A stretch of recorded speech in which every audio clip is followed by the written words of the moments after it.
of Jesus' mission was to, because at the time we were dealing with the Pharisees who were, as Jesus in our scripture said, accusers of hypocrisy. So Jesus was coming to fulfill, well, for us to fulfill the law, and just Jesus said in our scriptures that this is part of his mission. So for me, then I have to say, well, what did he do that was so drastic then that fulfilled the law? And the Jews had a sacrificial system that lasted 2,000 years, and Jesus prophesied 4 times in my Gospels that it would come to an end, and it did. Now for me, that's the biggest fulfillment of any prophecy historic that Jesus said in the books that I hold to be the Gospels, that if Jesus' mission wasn't to fulfill the law, why did he, after prophesying that the sacrificial system would end, did it end? Because it was a 2,000-year-old sacrificial system instigated by God. So that would be another one of the indicators for me that it wasn't just Jesus came to bring a message that the Jews needed to hear, to put them on back on the straight path, because as far as I could tell, religiously they weren't erring. They were spiritually, but not in their it does seem that their belief in the afterlife had somehow been compromised, right? Okay, it does seem like there was a party of the Jews at that time who had, who didn't believe in the afterlife. I know you had the Sadducees and the Pharisees. They were the two sects in Judaism. The Sadducees only accepted the first 5 books. They didn't accept the resurrection. They didn't accept angels. They didn't accept a whole host of things, and they were very Hellenized. And then you had the Pharisees, who Jesus condemned more than any other Jewish sect, because the Pharisees were the ones who had the messianic expectation. The Sadducees didn't even believe in the Messiah. So what you have is Jesus came to fulfill not the expectations of the Sadducees, but the expectations of the Pharisees, and this is why he condemned them even more. So, yeah, I mean, you were right that there would have been a dispute, but they also rejected Jesus, the Sadducees, and they also rejected the prophets that we believe in. Because am I right in thinking that as a Muslim you accept Jesus as the Messiah, as the Christ? Yeah. See, this is something that is really worth exploring, because that makes us, in theory, radically closer than if a Jew was standing here, because he would reject the Messiah. Yeah.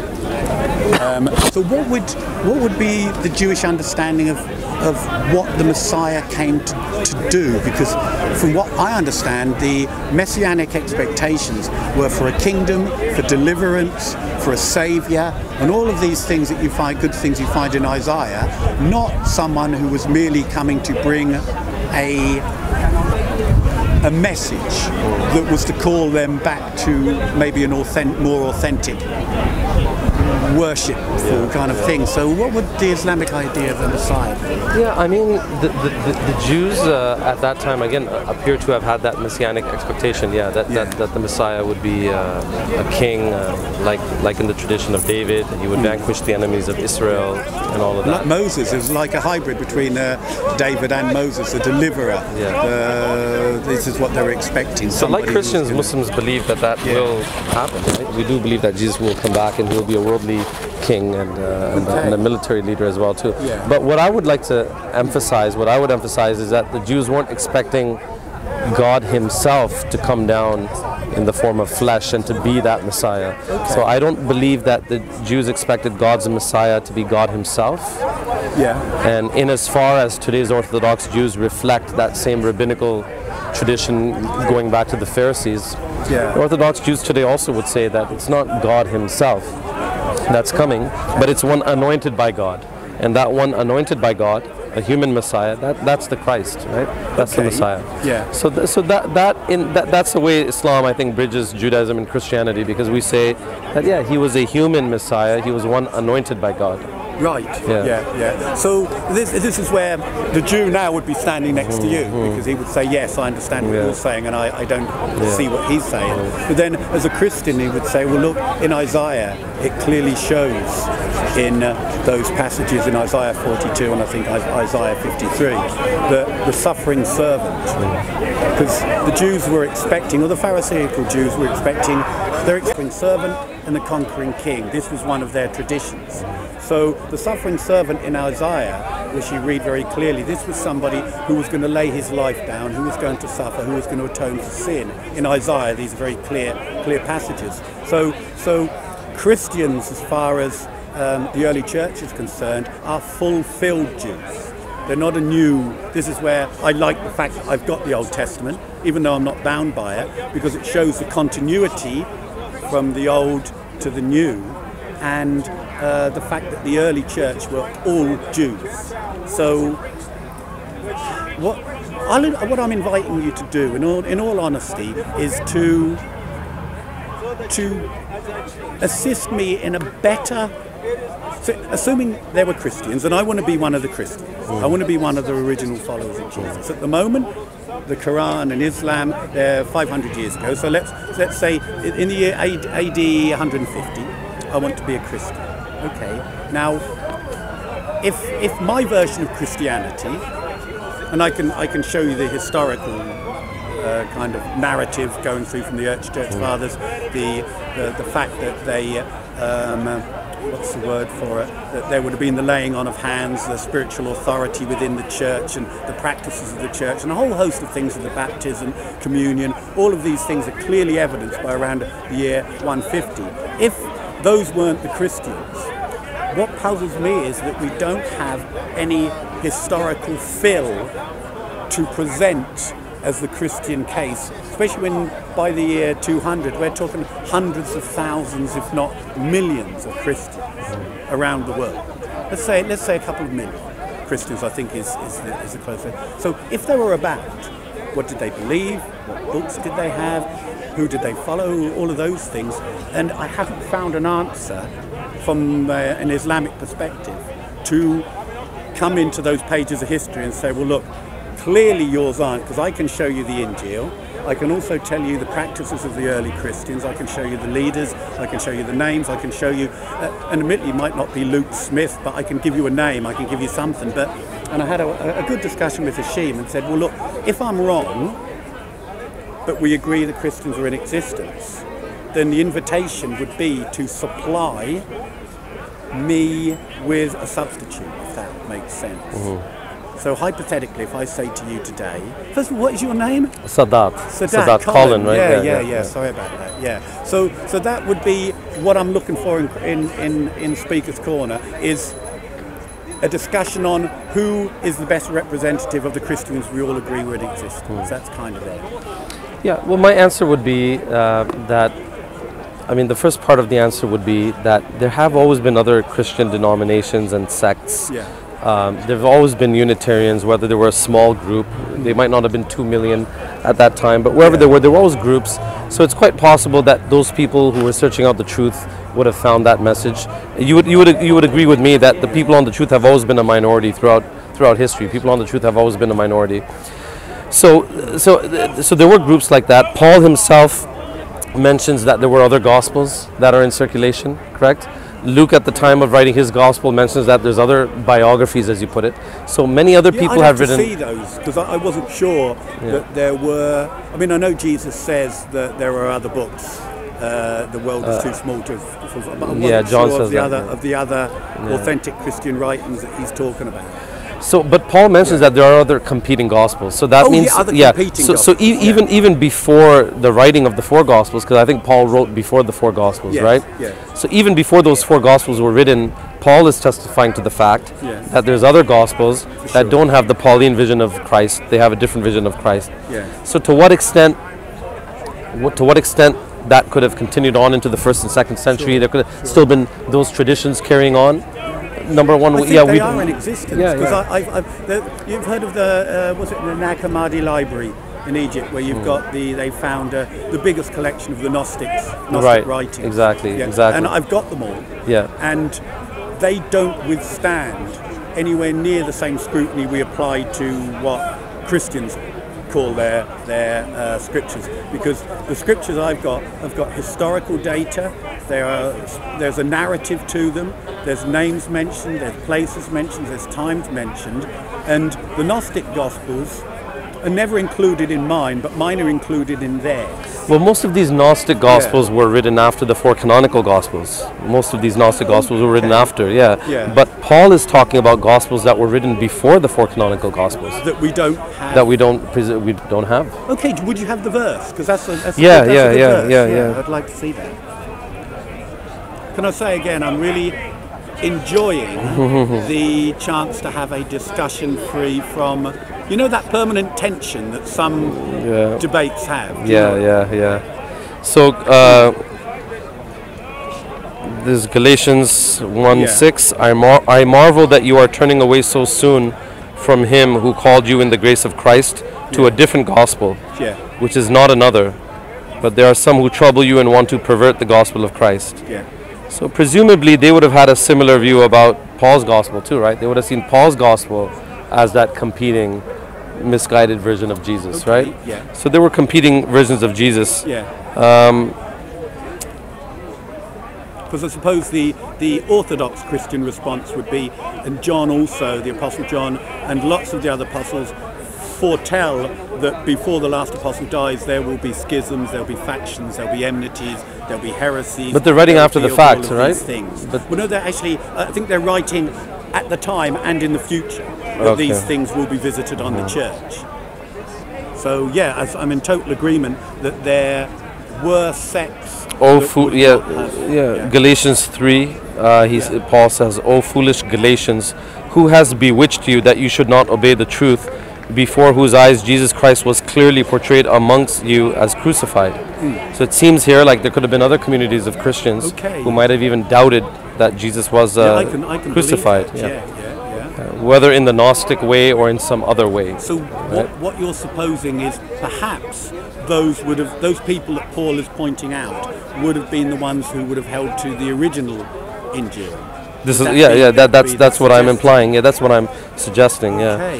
And answer number 2 would be, see, in Islam, nobody is really at a spiritual disadvantage in terms of access to salvation. What I mean by that is like people who have not heard the message of Islam or understood the message of Islam, they will only be held to account according to what they were exposed to. I agree with that. Yeah. 100%. So I mean, if there was somebody in the 2nd century who only got the Pauline version of Jesus, only got the Pauline version of Christianity, and he thought, this is the understanding I should have. This is what God wants me to believe. Right. So we believe it's God's prerogative as to whether He'll punish that person, forgive that person, put them in heaven, put them in heaven with the Muslims, For whatever. Sure, I would agree. In that sense, God's grace is still at work in a more general sense. God's grace is still more at work. I wonder what you think of this. I'm really interested because just like you would agree. I'm sorry, but I could say. I mean, what about tribes in the Amazonian jungle? Even now, they're trying to reach out for the truth. What are they supposed to do? What are they supposed to follow? So it's a similar kind of situation. They'll be judged by their deeds. They'll be judged by their heart, their deeds. And I think God, as I'm aware the Christian tradition is, that God judges us individually. So there might be some person who was brought up in an abused family, who never heard the word of God, who was corrupted before he had a chance to even know what innocence was. He will judge him far differently to, say, somebody who's an educated scholar, because in our writings it said, be few of you teachers, because you will be judged at a higher level than people who aren't. If I'm not mistaken, I think the same Saint Nicholas who got transformed into Father Christmas here in England, or Santa Claus. Yeah, I know this. He was born in that period between Jesus and the Prophet Muhammad, peace be upon him. So he never would have been exposed. He would never have been exposed to the Quran and the teachings of the Prophet Muhammad.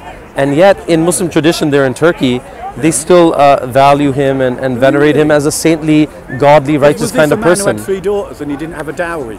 This was the tradition, and I think he put some money in through the window or something like that. Which, so God will judge us with it. So you go to Saint Nicholas's grave today in Turkey, and there's Arabic writing on it, and you have Muslim people visiting. That's funny, because when we're in Ireland, there's a claim that St Nicholas's relics are now in this place in County Wexford, and the bloke who bought the land, there was a knock on his door a couple of years after he bought the land, and there were some Turkish people who knocked at the door and said, we want to venerate the grave of St Nicholas. Those kind of things are fascinating. But I suppose, going back to what you mentioned in Galatians, I think, and they're interesting verses. They were ones I remember now you said them, but they weren't ones that I kept in my mind.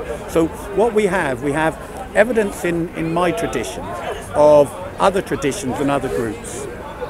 So when we look at who was Paul... And it's a bit mysterious and abstract. What did they teach about Paul Jesus? Paul would have written that in what year? What kind of year are we looking at? If he wrote about 30, 40? Oh, 30, 40. Okay, yeah, because John died in 98. He was the last of the Gospels. Was Paul writing earlier than Matthew? I think most scholars would say that Paul wrote before Matthew. Okay, so if Paul's writings are the earliest ones we have, which are around AD 40, something like that. It's just a guess, yeah, writing in the 40s, 50s. And then when we look at and then we don't know if it was reworked in later decades as well, too. But it's good that they're very early, because then we analyse that verse and we say, for me, there's only two conclusions I can make. One, that the false Pauline church somehow persecuted out of existence this church that he identifies as having a different gospel. And this is why we have no record of it. But the problem I have there then is, well, that essentially means there was no transmission of the Injil. There can't have been a transmission. Can you see where I'm trying to come from? For there to be transmission, there has to be evidence, and there has to be an organisation that transmitted it. So when Jesus gave the Great Commission, which is go out and baptise them in the name of God and teach them to observe all I've commanded you, there was a group of Christians right from the after the resurrection that carried out a missionary activity, and you can see it spread really quick. I don't know how early it got to Gaul, to England. Within the first 150, 200 years, a proselytizing church was sharing the works that I have in this book. So the alternative for a Christian would be to say, well, hang on, based on those two verses, this other church that was in existence that had some writings, I need to find as much as I can out about them, weigh them up with this and make a determination. But the problem is, short of the Gnostic writings, we don't have any evidence. This is why I'm really only interested in the evidence. And I've said to a few Muslims here, if you could give me alternatives and show me, and maybe give me dates, give me authors, give me a whole host of the things that you're asking me to substantiate these original proto-Christians that had the uncorrupted Injil, I need to see that. But there is none, and this is the thing that means I can't shift ground unless someone brings something better. But my point is simple to repeat. My point is that Paul, even before the writing of the 4 canonical Gospels, is testifying to the fact that very early on, there are other groups of people who profess to be Christians who have a different competing view of who Jesus is and what Jesus was. They have a different view of whether crucifixion happened or didn't happen. Did it say that? Well, yeah, in Galatians 3, right? In Galatians 3 he said, yeah, it had something to do with the crucifixion, yeah. That'd be interesting to see. Yeah.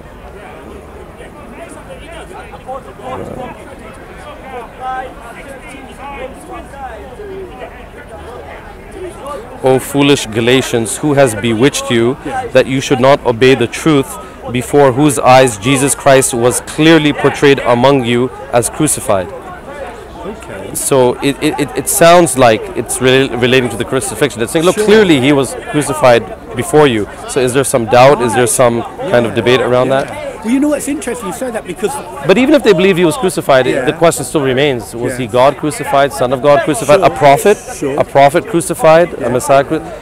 That's interesting, that is interesting, because I think, I was saying their writings don't exist, but there were Ebionites, there were Ebionites, Nestorians, there were Nicolaitans, there were Gnostics, there were all of these people, and we do have some of their writing, and it would be good to get their writing out on the table and say, well, look, if these were the people who denied the crucifixion, not the Nestorians, probably. Now, are they the true Christians, or as what I'm portraying as true Christians? So then I would put the onus on the person who says, well, these are more reliable as Christians. Will say, well, can you tell me what they did after Jesus died? What did they share? What was their organisation? What were the names of the people? But remember, when you reference the Great Commission from Matthew, then it's kind of circular reasoning, because you're saying, look, the true followers of Jesus Christ have to be organized. They have to have an organization, and they have to go out and preach to all the kings of the world. But it's a circular reasoning, because what if those other competing communities didn't accept Matthew, didn't accept that particular passage or saying? Do you see what I mean? So they could have had completely different teachings and writings in which it wasn't a component of their faith that they have to go and evangelize the entire world. They could have believed that this is a message for us. This is a message for rightly guided Jews should believe that Jesus is the Messiah. Yeah, you know what? No, I see what you mean. What you're saying in circular reasoning. Because if those people rejected the quote I just gave if they did, then it doesn't kind of substantiate. Or they had a different vision of Matthew even. There's so many possibilities. So what I mean is, to repeat my very simple basic point, is that early on, before the writing of the Gospels that you quote from, we know there's competing versions of Jesus.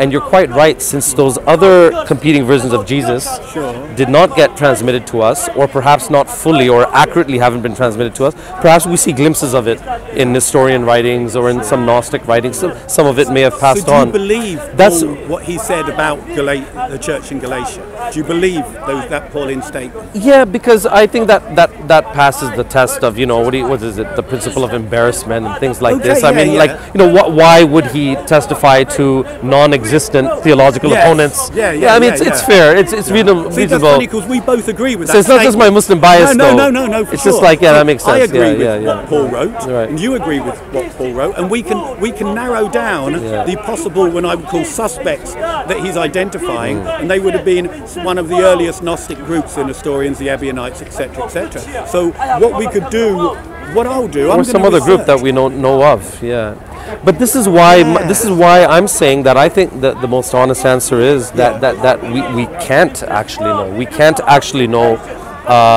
who the original Jesus was and what his original teachings were. I do agree that by a secular historical process, if we were just as secular historians investigating, then naturally we wouldn't go to the Quran. We would say, well, what in the main has been transmitted to us, and then I think from the four Gospels we can get a good idea of what one community of Christians at that time, at a very early time, believed about Jesus. That's fair enough too. I can see. But that's why I believe that God didn't leave us in this state of confusion, because that troubles you or concerns you, right? Okay, what kind of merciful, loving God? Confusion. Yeah, exactly. What kind of loving God just leaves us there in the dark? So that's why we believe that God sent another prophet, and he sent a fresh revelation, and that makes it clear that, look, the part of it that you need to know about is not the adulterous woman story, whether that happened or not. What you need to know about is he was a prophet of God, he glorified God, he exalted God, he taught people to worship God, to not just be dryly, overly ritualistic in their worship, but to have a connection of love with God, all that. And this is what we need to know. And this is what we need to know about Jesus. You would, as obviously as a Muslim, this is what you would say the content of the Injil was. This is the essence and the spirit of the Injil, which is not different